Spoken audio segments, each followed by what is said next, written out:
and welcome to the Fertility Conversations podcast. The goal of this podcast is to create more awareness about infertility and to provide support to people trying to conceive. Thank you for listening today, and we hope you will be encouraged.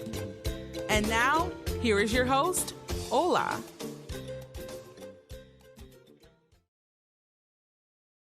Welcome to another episode of Fertility Conversations. Today we are joined by a lovely guest, Omowunmi Madojutimi. She's the founder of WeLoverHer Foundation, which she started after experiencing a traumatic experience where she had an ovarian cyst rupture. WeLoverHer Foundation strives to raise awareness and educate young girls and women about their reproductive system. So Omowunmi joins us today to share her experience and let us know about all the advocacy work she's currently doing across the globe. So welcome, Omowunmi, and thank you so much for joining us today. Thanks for having me. I really appreciate it. Yay. Thank you. So to start off, we usually say, tell us a little bit about yourself. Okay, so right now I do live in Houston. I work for Ernst & Young as a data analyst, and I'm usually very, very busy, but I try to make some time over, but other than that, you know, I'm Nigerian, of course, Ogun State dad, Delta State mom. You know, I try to go back to Nigeria often, but yeah, that's about me. That's it. When was the last time you went? I went in May 2015. No. May last year. Sorry. I was like, whoa. No. May last year. No. That's good. It's current, very current. And Houston is kind of like, I hear like more than 3 Blacks and Nigerians. So I think Houston is another quote unquote Basically. Nigeria. Yeah. It's so many Nigerians here. Everybody call it Little Lagos just because it's so many people here. Yeah, that's what I hear. Well, thank you for being here today. Sorry? I say it doesn't compare going to Nigeria. No, I've been to Houston once. I know it's, you know, you do have a lot of Nigerians, but certainly, yeah, Nigeria is Nigeria. Yeah. So thank you so much for joining us today. And like, I do appreciate that you're really busy. So I know that it was really, thank you for making the time today. You're welcome. To make this happen. So can you please tell us about your experience with the ovarian cyst rupture? Because I think we don't have a lot of awareness about that. And I'm not sure, even before I heard your story, before I heard that, I'm not sure I actually ever heard about that. So it'd be great to hear your story and let's get people having a better understanding of what it is and what to look out for. Yeah, sure. So around when I was about 21, I believe, I was working, I was like a waitress or something like that. And I would just have a lot of mood swings and heat flashes, but I didn't know anything about it. Maybe I thought it was my cycle or something like that. So I just left it alone. And growing up in a Nigerian household, they're not really open when it comes to like, you know, going to go get pap smears or anything like that. So you probably have to explain it. Like, why do you want that? Yeah. So they're thinking, oh, you're probably pregnant. And like, exactly. No. And I don't know. So we both don't know. So I'm thinking, you know, I'm okay. You know, it's just a phase. So it kept happening. Then around 4 a.m., I just went to the bathroom, you know, waking up out of my CC's bathroom. Then I couldn't get up. And I was just like, it was such like excruciating pain. And I was like, what is this? Like, I couldn't get up at all. So my sister woke up, my mom woke up, like they called 911, then went to the ER, you know, and they did an ultrasound and they was asking me like, if I was pregnant. I was like, no, I'm not. Like, what are you talking about? And because then they start seeing blood in my, you know, uterus, and that's when they called a doctor in, and they told my mom like I had a rupture of my ovary. And my mom doesn't know; she's oblivious to it. And you know, so it was just a shock because it's like, how did this even happen? Yeah, you know. And the doctor saying like it can happen to anybody. You know, a lot of women do have ovarian cysts, but it shrinks back down after your cycle. But mine didn't go back down. It just kept growing and growing and growing, you know? So that's when it ruptured or whatever. And it took one of my ovaries, you know? So I had a surgery that night. I was in the hospital for a month just because of that whole situation. Yeah. I did not know this can even happen. I didn't know this was a thing. And my mom learned a lot because she didn't know. She said, you know, she felt bad because she felt like she could have prevented this if it was getting like pap smear and stuff, because you're supposed to start pap smear like 16 or I believe. So this could have been prevented if I was getting, you know, regular checks, but she didn't know because she wasn't taught this as well growing up in Nigeria. So all of this happening, it was just like a big shock. And I was just so scared to like even date, because I'm like, I only have one. I don't know. Like, I'm so scared because I want to get married one day. But, you know, my doctor did assure me, like, since I do only have one, I can still get pregnant, but there will just be like, I go for yearly checks to check on that one, you know. Okay. So yeah, that's what happened. Which is really good. I'm so Yeah. sorry about that, about your experience, Okay. because it really, what if you hadn't gone to the hospital? Because I mean, I think we take for granted the fact that you had other people there and you could easily get to the hospital. But for some people, they might not be able to get to the hospital as quickly as they need to. And to see that you actually had bleeding already internally. So that could have been. It was a lot. Like, I was so scared. I was so shocked. I did not know this can happen at all. Yeah. And then to not have stay there for a month. Yep. Wow. And I lost about like 30, 40 pounds. I was so skinny. Like, I was skin and bones. It was just really bad. Really, really bad. Wow. So if you'd had pap smear, or, you know, in the past, they might have seen that happening, or yeah, they would have seen any abnormality or tell me to go get ultrasound just to check, you know. Or if I told them my symptoms, they'll probably order me an ultrasound. Right. So that could have been prevented, because one of my nurses that would take care of me, she said she's had a ovarian cyst, but they caught it. So they drained it on time before it ruptured. Right. So it's possible it's very preventable for it to not rupture, but you just have to be the one to be going to the doctor and getting checked if you don't feel well. Especially an OBGYN. Yeah, good to know. Yeah. Wow. Yeah. And so during that whole time, of course, like you rightly said, people to think about ovary and think, well, that's where your eggs are on being preserved. So if that goes away, then that question is there, right? That whole worry about, will I be able to have biological children or not in the future? Yeah, that was the main thing I was so scared about, because I was like, I don't know if I needed two, but said no. My doctor said you can still have kids normal with just one. You just have to be careful, you know, just keep getting your routine checks. To this day, and I'm 30 now, like, I still go to the doctor, go to an OB/GYN yearly just to get it checked. I get pap smears, and then I get the ultrasound just to see if anything is on there. So yeah. So during this whole time, after leaving the hospital for a month, was there any support system?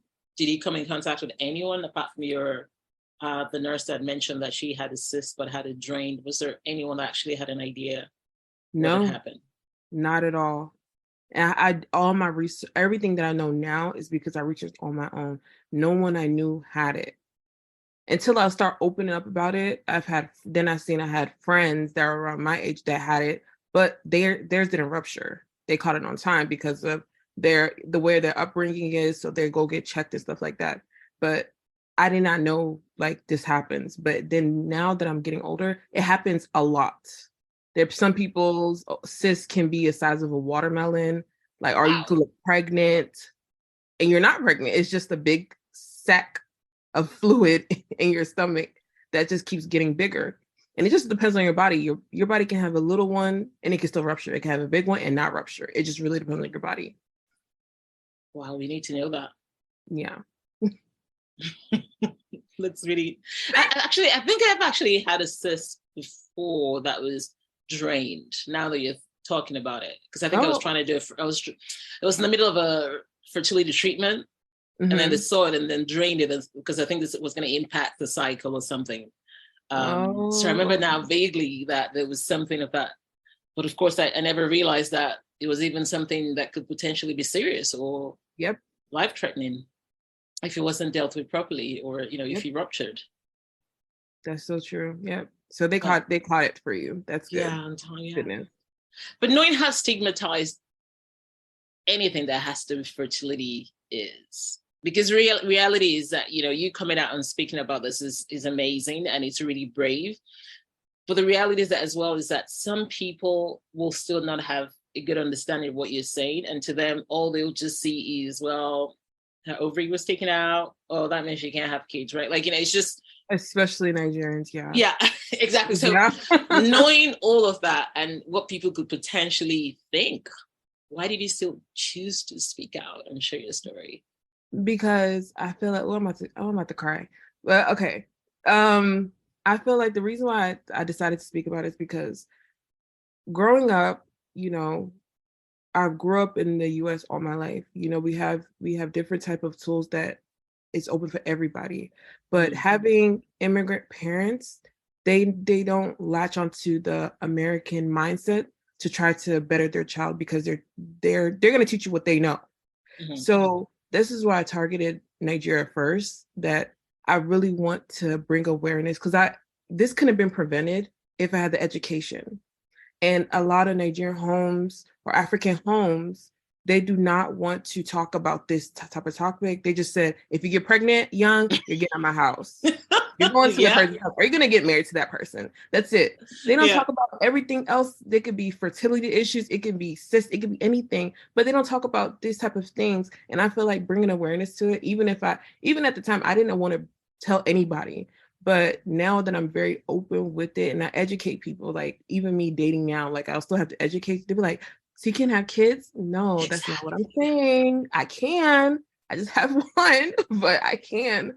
But I don't want other young girls, probably younger than me at that time, to experience something like this and don't have a support system because nobody knows what it is. Yeah. Or, some people are so lucky that they'll have a system, they wouldn't even know, or it'll interrupt anything.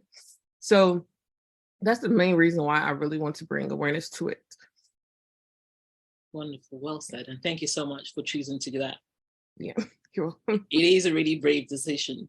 It is. It's like everyone's in my business, but at the same time, I've gotten a couple of DMs, like people, asking for advice on what they should do, and I was shocked because I didn't know it would bring that type of traffic, and I was just like, I just feel very emotional because and it's girls that's in Nigeria too. So it's just like, I'm very emotional when it comes to that, because I was like, wow, like some people really going through stuff and they don't know who to talk to. You're talking to a page that you don't know anybody, so that's the big thing.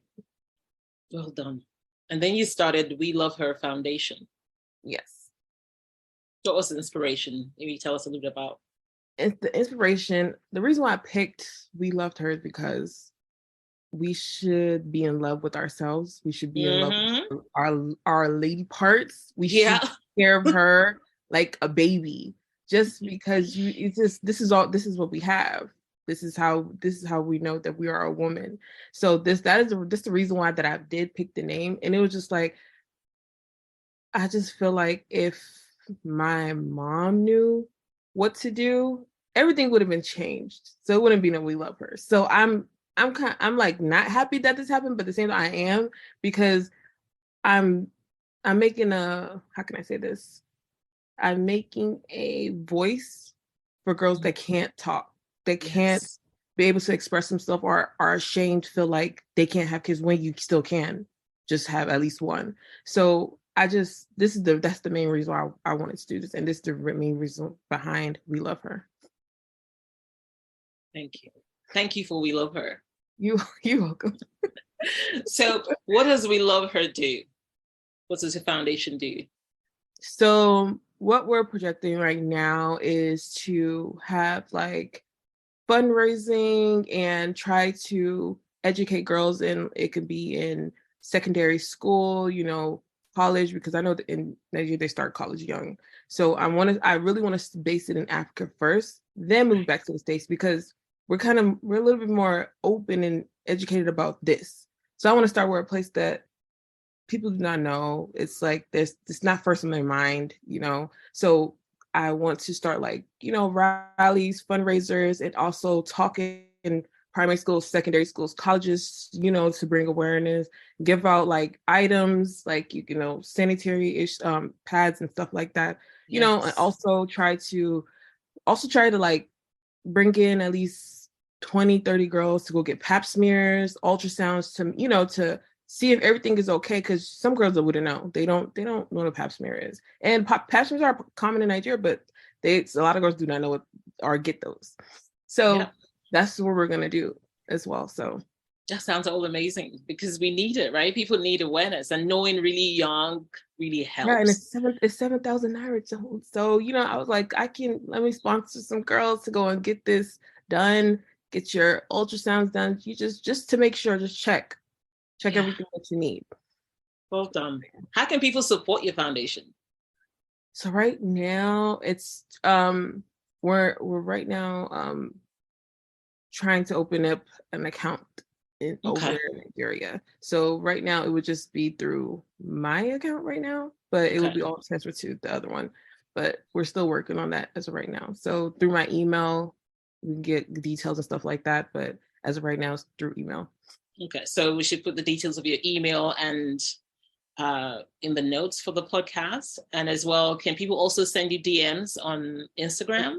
Yes, my DMs are open. So yes. Okay. What about schools that want to work with you? Or do people just reach out to you as well by DM? Yeah, you can reach out through email or DM schools as well. But it's right now I'm working on trying to get to schools on my own because I haven't gotten a lot of feedback from them yet. But I will try to reach out to like all girls schools or co-ed schools and stuff like that to see if they're open for me to come and talk and give the girls some things, so just, so that's what I really want to do. It's something new. So it might take some time for people to have, to understand and be aware of how important this is. Yeah. But once they do, they will definitely receive it well. Because it is really needed. We need to, if there's more awareness from when we're really young, then people are better educated and know what to do. Yeah. And it will cause, like, some people would even know they're infertile, so they'll say, oh, it's my aunt in the village. No, you're actually infertile because you don't get checked. So stuff like that. Yeah, that's going to take some time for us to understand the village people. Because sometimes it's actually subconsciously, I think, as if you live in Nigeria and you hear that a lot, subconsciously it becomes, because sometimes things could happen. I could just be walking in the street and something happens, I'm like, well, what's that about? Is it the village people? And then I'm like, why did I say that? What does that have to do? What did the village people do to you at this point? Why are we talking about that? But it's our reality, isn't it? So we usually just blame everything. We blame it on the village people. Yeah. And they're like living their life, my business, but we're blaming on them. No matter what, we're going to blame it on them. Yeah. This is the reason why this is not happening. So. Yeah, that's all we need is education and awareness. So we know that perhaps there's still village people, but perhaps we also have a responsibility and there are certain things that we can control. Yes. Yeah. Definitely agree. So definitely very important. But I definitely I have talked to a couple of OBGYNs in Nigeria, and they're really open to it. So I'm excited to I'm going to Nigeria over the summer and get to talk to them and see what we can do in the future together and how can we get these girls to, like, at least 20, 30 girls to see how can we get them to get checked and everything's good and stuff like that. But it's schools too. So that's which is amazing because, you get to 2030 tells their friends, tells their family, then, the word spread around and people know that this is important and it's something they need to do. Yep. Yeah. So it would just be something natural that happens now that people are self-aware, and it's just not, what is it called? It won't be lack of education if anything happens. You'll be more aware. You'll be more conscious too. Exactly. So with this whole experience, so having this ovarian rupture and staying in the hospital and you now doing so much research, educating yourself, starting this foundation, how would you say that whole experience has impacted you or changed you? It did impact me a lot. I'm very cautious now, more cautious than I was before because we're young, reckless, but now I'm very cautious now, and it's just it's like a part of me now. It's just it matured me faster, you know, and I'm just, how can I say this? Like, how can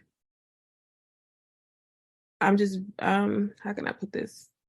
I think it helps me grow to this day, you know. I just try to, it's hard to say. Like, I'm trying to say it, but it's hard to say now. You know, would you say that it also makes you more empathetic towards the people as well? Because you just realize that there's so much people could be going through, right? Should they have to go through what you did? Because no one is going to see you and think that you've gone through all of that. At all. Not at all. Yeah. So, I am very empathetic when it comes to other women that reach out to me or open up to me. I've gotten random emails. They don't want to know who they are. So, you know, I'm happy that someone could trust me enough to tell me what's going on with them and see if I can render any help to them, you know, and I really love that is happening. So. Yeah. Because I don't think you realize the impact that you're making, right? I don't think knowing that. I don't think I realized it hasn't hit me yet. No, no, you haven't. Because that's why, because when people feel that, when something happens to them and they see somebody else that's out there speaking out, being a voice, letting people know that this actually exists, owning their story and sharing it, and then giving back, turning their pain into purpose, it actually makes them feel less alone, makes them feel seen. So that's who you are to them, right? So people knowing that she went through that and here she is today, not ashamed, open, talking about her story, it just makes people feel comfortable with you. Yeah, exactly. Like a face to something, like, you know. So it does, like, I do feel better when I can help somebody, because, you know, I was like, I wish I had somebody to help me like this too. But I'm like, you know, everything happens for a reason, and I'll take it as I'm here to help other women as well when it comes to stuff like this. Yeah. So thank you for all that you're doing. Thank you for choosing to share your story. Anything that has to do with fertility is highly stigmatized oftentimes. So you being brave and choosing to share is I appreciate it. Really appreciate it. Yes, it is. It has been scary though, but I am definitely happy as of right now about this.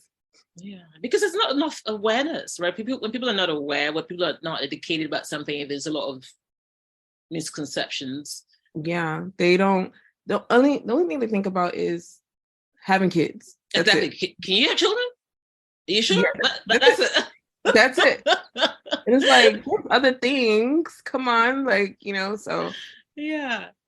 And that's why I think even you speaking about this and sharing is also going to put that even in young girls' minds, knowing that there is, many young girls who choose to be mothers and want to be mothers, and that's amazing.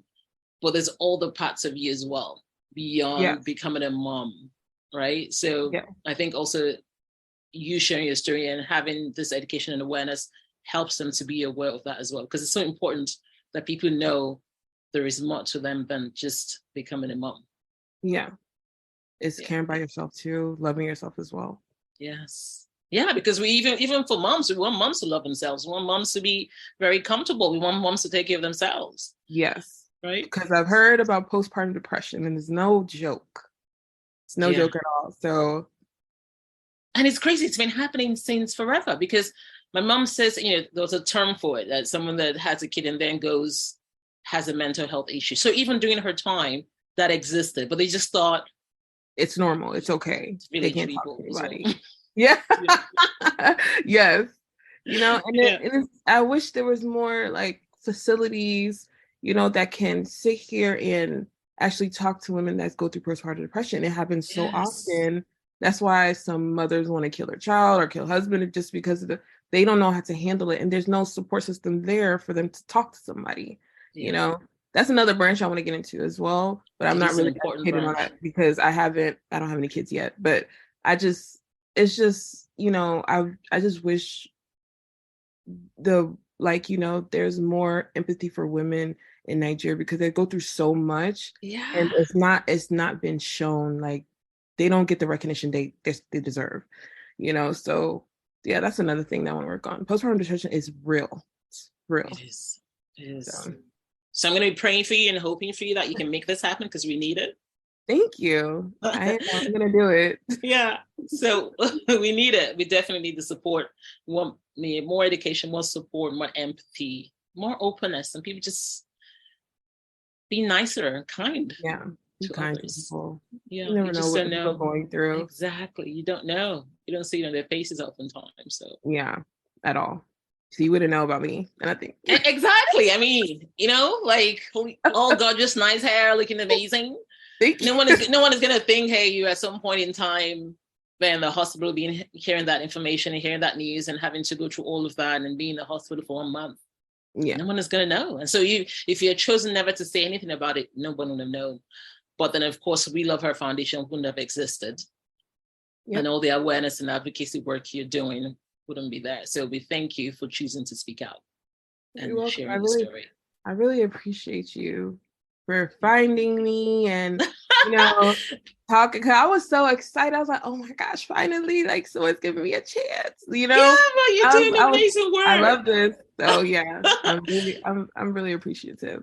Thank you for being here, and thank you for agreeing to come on the podcast to share your story and all the amazing work you're doing.